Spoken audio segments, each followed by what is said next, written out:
sequences from the first cruise of pristine samples from the deep subsurface, we wanted to know where they were. So the first thing that we discovered is that they were not aliens, because we could get their DNA to line up with everything else on Earth. But now, check out where they go on our tree of life. The first thing you'll notice is that there's a lot of them. It wasn't just one little species that managed to live in this horrible place. It's kind of a lot of things. And the second thing that you'll notice, hopefully, is that they're not like anything we've ever seen before. They are as different from each other as they are from anything that we've known before, as we are from pine trees. So John Parks was completely correct. He and we had discovered a completely new and highly diverse microbial ecosystem on Earth that no one even knew existed before the 1980s. So now we were on a roll. The next step was to grow these exotic species in a petri dish so that we could do real experiments on them like microbiologists are supposed to do. But no matter what we fed them, they refused to grow. Even now, 15 years and many expeditions later, no human has ever gotten a single one of these exotic deep subsurface microbes to grow in a petri dish. It's not for lack of trying. That may sound disappointing, but I actually find it exhilarating because it means there's so many tantalizing unknowns to work on. Like, for instance, my colleagues and I got what we thought was a really great idea. We were going to read their genes on a recipe book, find out what it was they wanted to eat and put it in their petri dishes, and then they would grow and be happy. But then when we looked at their genes, it turns out that what they wanted to eat was the food we were already feeding them. So that was a total wash. There was something else that they wanted in their petri dishes that we were just not giving them. So by combining measurements from many different places around the world, my colleagues at the University of Southern California, Doug Moreau and Jan Almond, were able to calculate that each one of these deep sea microbial cells requires only 1 zeptowatt of power. If before you get your phones out, a zepto is 10 to the minus 21, because I know I would want to look that up. Humans, on the other hand, require about 100 watts of power. So 100 watts is basically if you take a pineapple and drop it from about waist height to the ground 881,632 times a day. If you did that and then linked it up to a turbine, that would create enough power to make me happen for a day.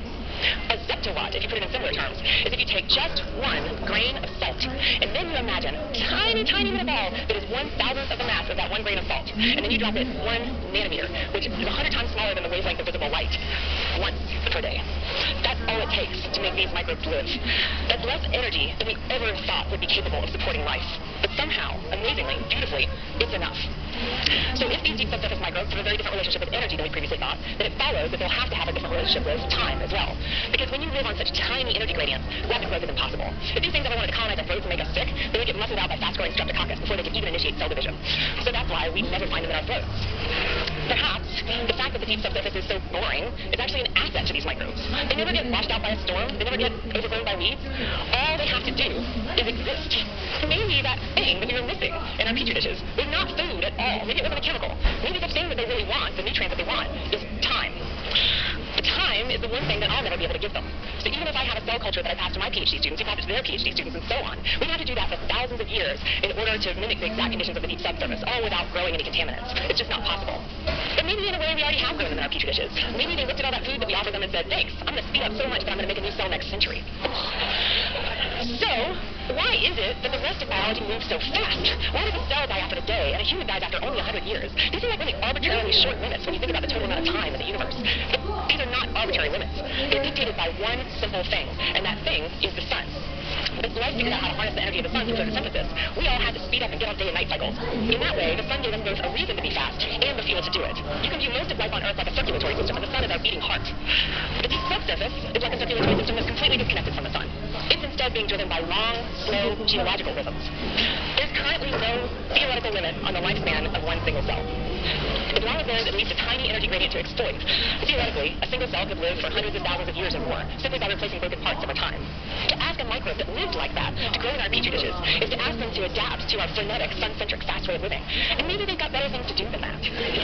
Imagine if we could figure out how we managed to do this. What if it involves some cool, ultra-stable compounds that we could use to increase the shelf life in biomedical or industrial applications? Or maybe if we figure out the mechanism that they use to grow so extraordinarily slowly, we could mimic it in cancer cells and slow runaway cell division. I don't know. I mean, honestly, that is all speculation. But the only thing I know for certain is that there are 100 billion living microbial cells underlying all the world's oceans. That's 200 times more than the total biomass of humans on this planet. And those microbes have a fundamentally different relationship with time and energy than we do.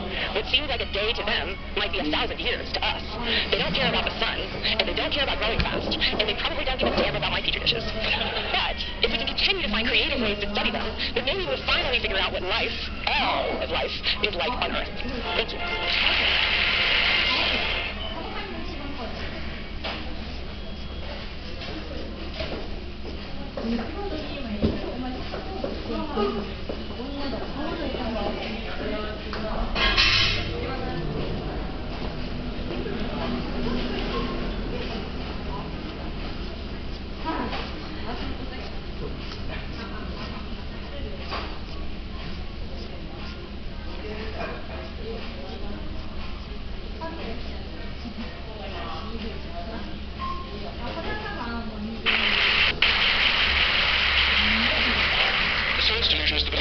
science already understands the nature of reality in principle, leaving only the details to be filled in. This is a very widespread belief in our society. It's the kind of belief system of people who say, I don't believe in God, I believe in science. It's a belief system which has now been spread to the entire world. But there's a conflict in the heart of science between science as a method of inquiry based on reason, evidence, hypothesis, and collective investigation, and science as a belief system or a worldview. But unfortunately, the worldview aspect of science has come to inhibit and constrict the free inquiry, which is the very lifeblood of the scientific endeavour. Since the late 19th century, science has been conducted under the aspect of a belief system or worldview, which is essentially that of materialism, philosophical materialism. And these sciences are now wholly owned subsidiaries of the materialist worldview. I think that as we break out of it, the sciences will be regenerated. What I do in my book, The Science Delusion, which is called Science Set Free in the United States, is take the 10 dogmas or assumptions of science and turn them into questions, seeing how well they stand up if you look at them scientifically. None of them stand out very well. What I'm going to do is first run through what these 10 dogmas are, and then I'll only have time to discuss one or two of them in a bit more detail. But essentially the 10 dogmas, which are the default worldview of most educated people all over the world, are first, that nature is mechanical or machine-like. The universe is like a machine, animals and plants are like machines, we're like machines. In fact, we are machines. We are lumbering robots in Richard Dawkins' vivid phrase, with brains that are genetically programmed computers. Second, matter is unconscious. The whole universe is made up of unconscious matter. There's no consciousness in stars, in galaxies, in planets, in animals, in plants, and there ought not to be any in us either, if this theory is true. So a lot of the philosophy of mind over the last 100 years has been trying to prove that we're not really conscious at all. So the matter's unconscious, then the laws of nature are fixed. This is dogma 3. The laws of nature are the same now as they were at the time of the Big Bang, and they'll be the same forever. Not just the laws, but the constants of nature are fixed, which is why they're called constants. Dogma 4, the total amount of matter and energy is always the same.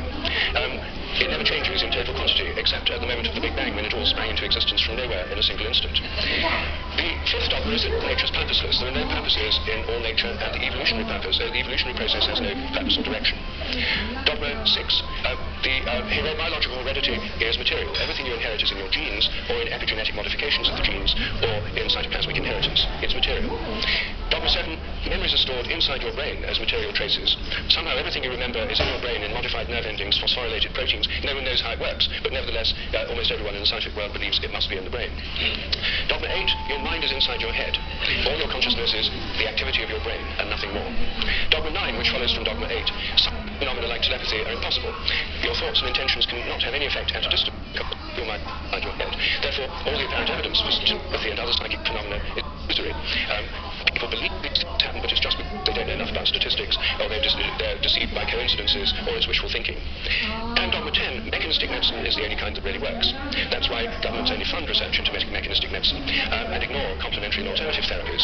Those can't possibly really work because they're not mechanistic. They may appear to work because people would have got better anyway, or because of the placebo effect. But the only kind that really works is mechanistic medicine. Well, this is the default worldview, which is held by almost all educated people all over the world. It's the basis of the educational system, the National Health Service, the Medical Research Council, governments, and it's just the default worldview of educated people. But I think every one of these dogmas is very, very questionable, and when you look at it, it turns out they fall apart. I'm going to take first the idea that the laws of nature are fixed. This is a hangover from an older worldview before the 1960s, when the Big Bang Theory came in.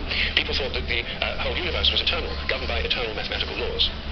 When the Big Bang came in, then that assumption continued, even though the Big Bang revealed a universe that's radically evolutionary, about 14 billion years old, growing and developing and evolving for 14 billion years, growing and cooling, and more structures and patterns appear within it. But the idea is all the laws of nature were completely fixed at the moment of the Big Bang, like the cosmic Napoleonic Code. As my friend Terence McKenna used to say, modern science is based on the principle, give us one free miracle and we'll explain the rest. And the one free miracle is the appearance of all the matter and energy in the universe and all the laws that govern it from nothing in a single instant. Well, in an evolutionary universe, why shouldn't the laws themselves evolve? After all, human laws do, and the idea of laws of nature is based on a metaphor. With human laws, it's a very anthropocentric metaphor. Only humans have laws. In fact, only civilized societies have laws. As C.S. Lewis once said, to say that a stone falls to earth because it's obeying a law makes it a man and even a citizen. It's a metaphor that we've got so used to, we forget it's a metaphor. In an evolving universe, I think a much better idea is the idea of habits. I think the habits of nature evolve. The regularities of nature are essentially habitual. This was an idea put forward at the beginning of the 20th century by the American philosopher C.S. Lewis. And it's an idea which various other philosophers have entertained, and it's one which I myself have developed into a scientific hypothesis, the hypothesis of morphic resonance, which is the basis of these evolving habits. According to this hypothesis, everything in nature has a kind of collective memory. Resonance occurs on the basis of similarity. As a young giraffe embryo grows in its mother's womb, it tunes in to the morphic resonance of previous giraffes. It draws on that collective memory. It grows like a giraffe, and it behaves like a giraffe because it's drawing memory. It has to have the right genes to make the right proteins, but genes, in my view, are grossly overrated. They only account for the proteins that the organism can make, not the shape or the form or the behavior. Every species has a kind of collective memory. Even crystals do. This predicts that if you make a new kind of crystal for the first time, the very first time you make it, it won't have an existing habit. But once it crystallizes, then the next time you make it, there'll be an influence on your first crystals. Second ones all over the world by morphic resonance, it'll crystallize a bit easier. The third time, there'll be an influence of the first and second crystals. There is, in fact, good evidence that new compounds get easier to crystallize all around the world, just as this theory would predict. It also predicts that if you train animals to learn a new trick, for example, rats learn a new trick in London, then all around the world, rats of the same breed should learn the same trick quicker, just because the rats have learned it here. And surprisingly, there's already evidence that this actually happens. Anyway, that's my own hypothesis in a nutshell of morphic resonance. Everything depends on evolving habits, not on fixed laws. But I want to spend a few moments on the constants of nature too, because these, again, you assume to be constant. Things like the gravitational constant, the speed of light, are called the fundamental constants. Are they really constant? Well, when I got interested in this question, I tried to find out. They're given in physics handbooks. Handbooks of physics list the existing fundamental constants and tell you their value. But I wanted to see if they changed, so I got the old volumes of physical handbooks. I went to the Patent Office Library here in London, and they're the only place I could find that kept the old volumes. Normally people throw them away when the new values come out. They throw away the old ones. When I did this, I found that the speed of light dropped between 1928 and 1945 by about 20 kilometers per second. It's a huge drop, because they're given with errors of any fractions of decimal points of error. And yet, all over the world, it dropped, and they were all getting values very similar to each other with tiny errors. And then in 1945, it went up in 48, it went up again. And then people started getting very similar values again. I was very intrigued by this, and I couldn't make sense of it. So I went to see the head of metrology at the National Physical Laboratory in Teddington. Metrology is the science in which people measure constants. And I asked him about this. I said, what do you make of this drop in the speed of light between 1928 and 1945? And he said, oh dear, he said, you've uncovered the most embarrassing episode in the history of our science. So I said, well, could the speed of light have actually dropped? And that would have amazing implications if so. He said, no, of course it couldn't have actually dropped. It's a constant. Well then how do you explain the fact everyone was finding it going much slower during that period? Is it because they were fudging their results to get what they thought other people should be getting, and the whole thing was just produced in the minds of physicists? We don't like to use the word fudge. I said, well, what do you prefer? He said, well, we prefer to call it faking. So what if it was going on then? How can we say it's not going on today?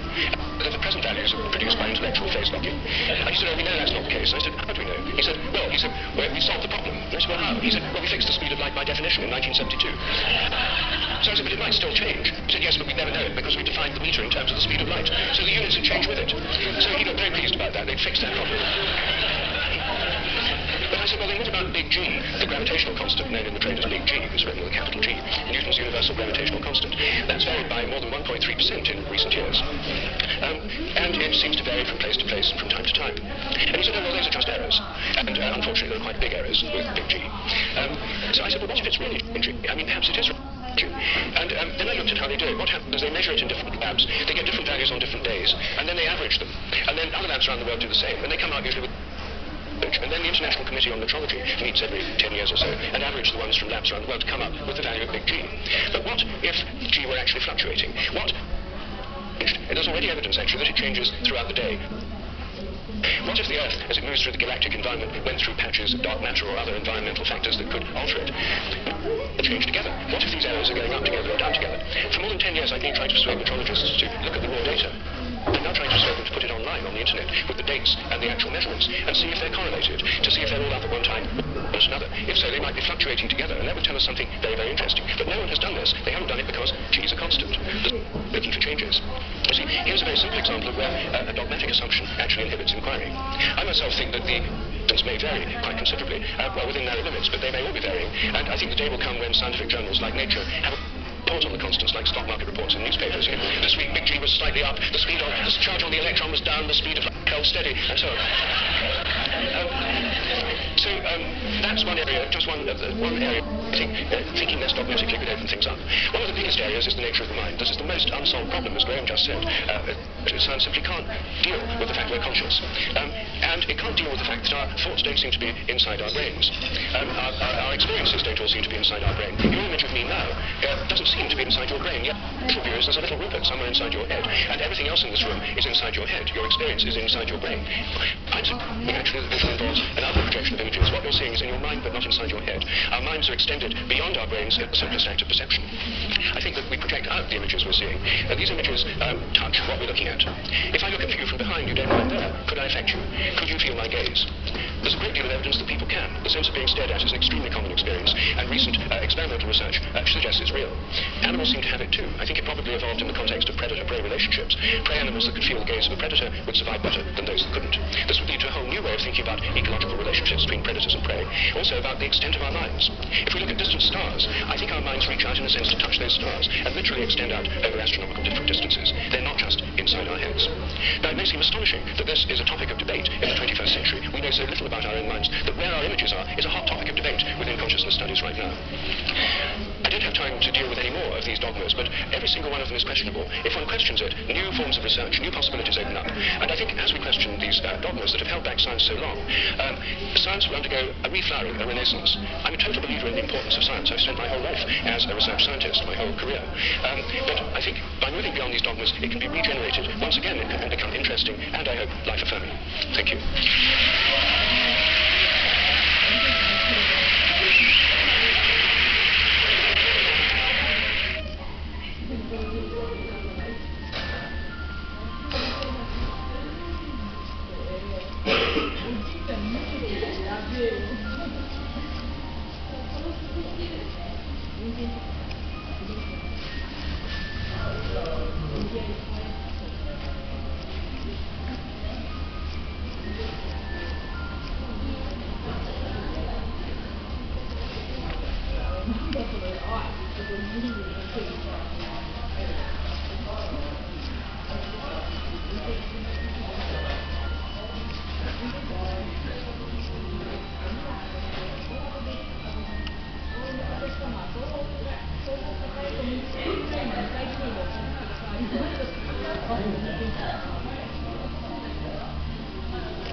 Ascent of our species from the last common ancestor with the chimpanzee. Something extraordinary happened to us less than 100,000 years ago, which by the way is long after we'd become anatomically modern. It was a kind of emergence into consciousness less than 100,000 years ago, really less than 40,000 years ago, when we became fully symbolic creatures.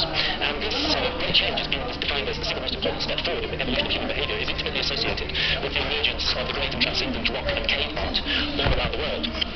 And over the last 30 years, researchers led by Professor David Lewis Williams at the University of Witwatersrand in South Africa and many others have suggested an intriguing and radical possibility, which is that this emergence into consciousness was triggered by our ancestors' encounters with visionary plants and the beginning of shamanism. If you analyse the cave art, there's no time to go into the details here, but there are so many details that make it clear that this was an art of altered states of consciousness, of visions, and that plants like the Amanita muscaria mushroom or psilocybin mushrooms appear to have been directly connected with this sudden and radical change.